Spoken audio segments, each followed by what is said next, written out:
अस्सलाम वालेकुम, मैं हूं सकलैन साही और आप देख रहे हैं लेट्स टॉक। आज की इस एपिसोड में हम बात करेंगे importance of crafting in experimental physics और इस हवाले से हमें ज्वाइन किया है हाफिज़ मोहम्मद रिजवान साहब ने। हाफिज़ मोहम्मद रिजवान साहब मास्टर क्राफ्ट्समैन है फिजिक्स डिपार्टमेंट में और सर की एक बड़ी जो है एक सिग्निफिकेंट कंट्रीब्यूशन है फिजिक्स डिपार्टमेंट की लैब्स डिज़ाइनिंग में और स्टूडेंट्स के जो एक्सपेरिमेंट्स होते हैं उनकी डिज़ाइनिंग में। इसके अलावा सर को इसी साल vice chancellor award for service excellence से भी नवाजा गया। So thank you so much sir for joining us on this show, it's an honour.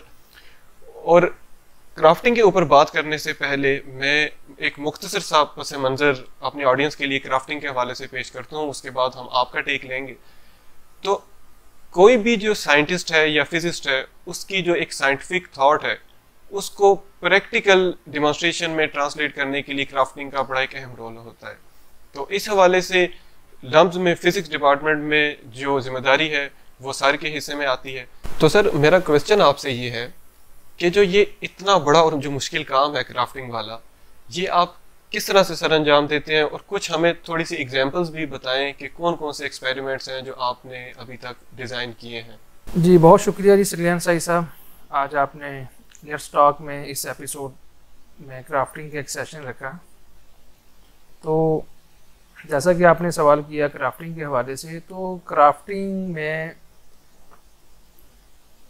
चीज़ों को बनाना मकसूद होता है, जिसमें सबसे जो पहली चीज़ आती है कि कोई भी चीज़ बनाने से पहले हम क्या करते हैं कि कुछ सोचते हैं। जो साइंटिस्ट हजरात हैं या कुछ भी मैन्युफैक्चरर है, इवन कि आप अपना घर बना रहे हैं, आपके पास एक प्लॉट है, ठीक है, तो आप कुछ डिज़ाइन करते हैं। तो इस तरह क्राफ्टिंग में भी इसी तरह की कुछ चीज़ें होती हैं कि जो एक्सपेरिमेंटल साइंटिस्ट होते हैं उनके आइडियाज़ को बनाना, उन आइडियाज़ को फिर हम प्रैक्टिकल फॉर्म में लेके आते हैं। उसके लिए सबसे पहले हम उसको ड्रॉ करते हैं, उसकी मॉडलिंग करते हैं। मॉडलिंग के बाद फिर प्रोसेस आता है उसकी मैन्युफैक्चरिंग का। तो मैन्युफैक्चरिंग में हम मुख्तलिफ जो पावर टूल्स हैं, जिस तरह के हमारे पास हैंड टूल्स हैं, मशीन टूल्स हैं, जिसमें हमारे पास लेथ मशीन है, CNC लेथ मशीन है, मिलिंग मशीन है मैनुअल, और CNC मिलिंग मशीन है। इस तरह के और भी पावर टूल्स हमारे पास अवेलेबल हैं। हम इन सब टूल्स का इस्तेमाल करते हुए उस चीज़ को, उस आइडिया को एक प्रैक्टिकल फॉर्म में लेके आते हैं और एक पार्ट की शक्ल में, एक इंस्ट्रूमेंट की शक्ल में उसको हम बनाते हैं। जैसा कि आपने अभी एक सवाल पूछा कि भी अभी तक हमने कौन कौन से एक्सपेरिमेंट इस लैब में बनाए हैं, तो हम इसकी एक बड़ी लंबी फहरिस्त है, जिसमें मुख्तसरन ये कि हमने जैसे न्यूटन क्रैडल है, ठीक है, उसको बनाया है बच्चों के एक्सपेरिमेंट्स के लिए। उसके बाद हमारे पास ऑप्टिकल एसेसरीज़ हमने बेशुमार बनाई हैं जो कि यहाँ पर जो साइंटिस्ट हैं उनको वो इस्तेमाल करते हैं, ठीक है। इसके अलावा हमारे पास वैक्यूम चैम्बर्स हमने खुद यहाँ पे बनाए हैं। तो इस तरह की एक बेशुमार लंबी फहरिस्त है। वेरी इंप्रेसिव सर, मैं ज़ाती तौर पे बड़ा मुतासिर हूँ और मुझे इस बात की खुशी हुई है कि हम यानी इंडिजिनसली भी बहुत से साइंटिफिक टूल्स जो है बना रहे हैं और इस ये सफ़र का मेरा ख्याल अभी आगाज़ है। लेकिन जब आप बात कर रहे थे तो एट द सेम टाइम मैं आपके टेबल पे देख रहा था और थोड़ा बहुत जो है लैब को भी आगे पीछे ऑब्जर्व कर रहा था, तो आपके टेबल पे मुझे कुछ बड़ी इंटरेस्टिंग चीज़ें नज़र आई हैं। तो ये तो ज़रा मुझे भी बताएं और ऑडियंस को भी कि ये बुनियादी तौर पे क्या चीज़ें हैं और ये किस तरह से आपने डिज़ाइन की हैं। जी बिल्कुल, ये जो मेरे टेबल पे ये जो चीज़ें पड़ी हैं ये हमारी अपनी क्राफ्ट की हुई चीज़ें हैं, ठीक है, जिसमें ये एक NMR हम एक इंस्ट्रूमेंट डिज़ाइन किया है हमने और उसको हम बिल्ड कर रहे हैं। तो ये जो पार्ट हैं ये उस NMR इंस्ट्रूमेंट के पार्ट है, जिसकी एक लंबी फहरिस्त है इन पार्ट्स की। उसमें चंद एक पार्ट अभी ये मेरे पास हैं, अभी इस पे काम हो रहा है। ये एक आप देख रहे हैं, ये भी एक साइंटिस्ट की रिक्वायरमेंट पे इसको डिज़ाइन किया गया है। ये छोटा सा एक चैम्बर है, वैक्यूम चैम्बर है, ठीक है। और तीसरी चीज़ यह आप देख रहे हैं, ये भी एक वैक्यूम चैम्बर है। तो ये भी हमारे जो यहाँ पे साइंटिस्ट जो रिसर्च कर रहे हैं उनकी रिक्वायरमेंट थी। अच्छा, अब मैं आपको बताऊं कि ये रिक्वायरमेंट क्या थी। अब ये जब इसको हमने बनाया तो ये एक रॉ मटेरियल की फॉर्म में था। ये सिर्फ उनका अभी एक आइडिया था। आइडिया क्या था कि जी मुझे एक ऐसा चैम्बर चाहिए, ठीक है, जो कि कंट्रोल इन्वायरमेंट हो और मुझे अपना एक सैंपल उसके अंदर रख के, ठीक है, उसके अंदर रखना है और उसमें से मुझे लेज़र पास करनी है। जैसे कि अभी आप ये देख रहे हैं, ये एक मुकम्मल चैम्बर है, ठीक है। इसको मैं अगर खोल के दिखाऊं आपको तो ये रिक्वायरमेंट थी कि ये इसका एक लॉक है,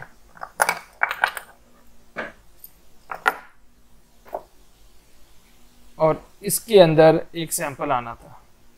ये एक पोर्ट है जिसमें जहाँ से वैक्यूम होना है, ये एक पोर्ट है जहाँ से उसका बिहेवियर के जो भी उसके आउटपुट्स थे उसका इलेक्ट्रिकल कनेक्शन के लिए एक पोर्ट लगी है, ठीक है। और तीसरी चीज़, ये आपको कुछ विंडोज़ नज़र आ रही हैं, इस एंगल से लाइट आ रही है और उसने 90 एंगल से रिफ्लेक्ट करके 90 एंगल से पास होना है, ठीक है, या उसको बिल्कुल सीधा 180 पे ही रहना है, ठीक है। तो ये विंडोज़ भी उनकी रिक्वायरमेंट थी, ठीक है। तो ये उनके उस आइडिया को, उस रिक्वायरमेंट को हमने एक मॉडल किया, मॉडल के बाद उसको फिर हमने इसको इस पूरे चैम्बर को बनाया। तो सर इसी डिस्कशन की कंटिन्यूटी में जो पॉइंट मेरे माइंड में आ रहा है वही आ रहा है कि ये जो इक्विपमेंट आपने हमें बताया और एक्सपेरिमेंट्स के बारे में बताया, ये सब बड़ी एडवांस चीज़ें हैं, स्पेशली उस शख्स के लिए जो कि नॉन साइंस बैकग्राउंड का है।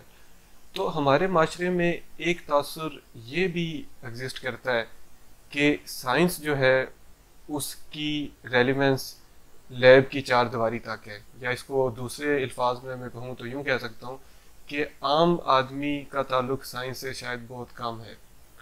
तो बीइंग ए साइंटिस्ट या फिर being a person who is very significantly connected to science, आपको क्या लगता है कि साइंस सिर्फ लैब तक है या फिर इसका अमल दखल हमारी आम जिंदगी में भी है? जी, आपने ये बहुत अच्छा सवाल किया है कि साइंस के हवाले से। देखिए, साइंस हमारी जो रोज़मर्रा की ज़िंदगी है वो साइंस से ही हम जिंदा हैं।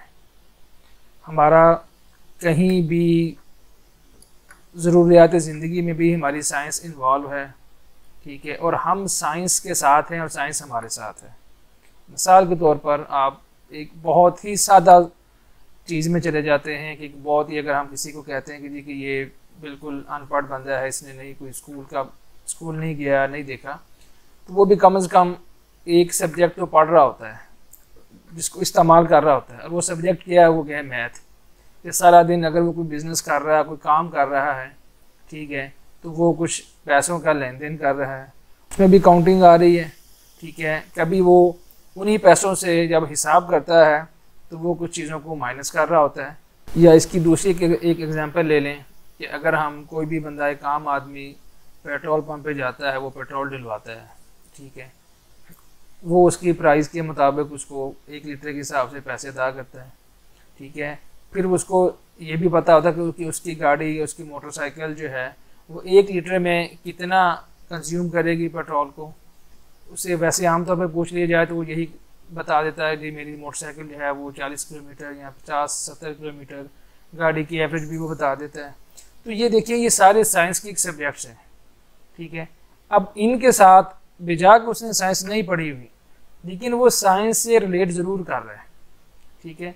तो साइंस हमारी ज़िंदगी से कोई हटके नहीं है। अगर हम स्कूल में नहीं भी पढ़ सके या हमें कोई शौक़ नहीं भी है साइंस का, लेकिन हम साइंस से ही ज़िंदा हैं, साइंस हमारे साथ है और हम साइंस के साथ हैं। सर, क्राफ्टिंग और मैन्युफैक्चरिंग के हवाले से एक बड़ी इंपॉर्टेंट बात अभी मेरे माइंड में आ रही थी कि कुछ अर्सा पहले मैंने एक बड़े रिनाउंड जर्नलिस्ट को ये कहते सुना, अभी की मुझे नहीं पता कि क्या स्टेटस है, लेकिन एक रिनाउंड जर्नलिस्ट को मैंने टीवी पे ये बात करते सुना कि जो ये धागे वाली सुई होती है छोटी सी, वो भी हम इंपोर्ट करते हैं, वो भी हम खुद नहीं बनाते। इसी तरह बेशुमार ऐसी चीज़ें हैं जो कि हमारी डेली इस्तेमाल की हैं, जिन्हें हम इंपोर्ट करते हैं और ख़ुद मैन्युफैक्चर नहीं करते।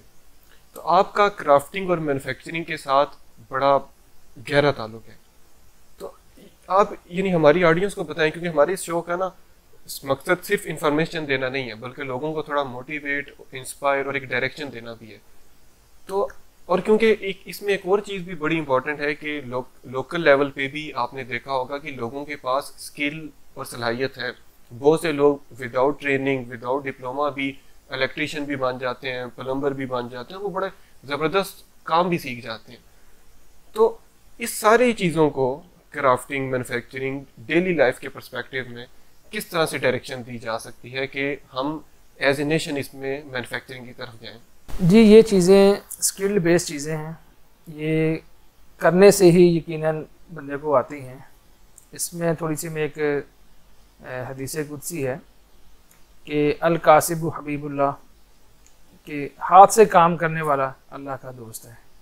ठीक है, और जो स्किल जो है वो है ही हाथ से काम करना। अब इस तरह की चीज़ों को बनाने के लिए कोई ज़रूरी नहीं है कि आपके पास कोई बहुत हाईटेक किस्म की मशीनरी हो, हाईटेक किस्म के पावर टूल्स हों, या हमने इसको कोई बहुत एडवांस मशीनरी पे इसको बनाया है। नहीं, ये मशीनरी, ये पावर टूल्स आम आप वर्कशॉप्स में, फैक्ट्रियों में देखते हैं। इसके लिए जो सबसे जो ज़रूरी चीज़ है वो ये है कि आपके आइडियाज़, ठीक है, फिर उसके बाद मैन्युफैक्चर की वो दिलचस्पी। अब इसमें मैं आपको ये चीज़ बताऊं कि हमारी कोशिश होती है यहाँ पर कि हम चीज़ को बहुत सादा बनाएं ताकि देखने वाला उससे सीख सके। उसकी वजह कि हम कुछ भी नहीं छुपाना चाहते। हम चाहते हैं कि जो शौक़ रखता है क्राफ्टिंग का वो हमसे सीख ले, वो सीख सकता है, वो अपने शौक़ से बहुत कुछ कर सकता है। हमारी इस वर्कशॉप में एक आपको शेर लिखा नज़र आएगा जो कि नज़ीरी साहब का है, फ़ारसी का शेर है। नीस्त दर खुश्को तर बेशा मन को ताही, चूब हर नखल के मिंबर नशुदार कुना। इसमें शायर बड़ी दिलचस्प बात बयान करता है कि जंगल में खुश्क और तर लकड़ी होती है, और जो खुश्क लकड़ी होती है वो जंगल में बेकार समझी जाती है। वो कहता है कि अगर वो बेकार लकड़ी जंगल में, वो बेकार लकड़ी अगर उसका मिंबर नहीं बन सकता तो कम से कम उसका दार मक्तल, फांसी का तख्ता ज़रूर बन सकता है। तो मतलब कि दुनिया में कोई भी चीज़ बेकार नहीं है, हर चीज़ किसी न किसी मकसद से पैदा की गई है, हर चीज़ का कोई मकसद है, हम हर चीज़ को इस्तेमाल करते हुए कुछ ना कुछ हासिल कर सकते हैं। ज़बरदस्त सर, बड़ी खूबसूरत आपने बात की कि कोई भी चीज़ इस दुनिया में बेकार नहीं है, और जो हमें बड़ी आम और फालतू सी चीज़ें लगती हैं उनसे भी बड़ी यानी ज़बरदस्त चीज़ें बनाई जा सकती हैं। और इसको मैं ये कहूँगा कि creating extra ordinary from ordinary, ये इसका मतलब ये है।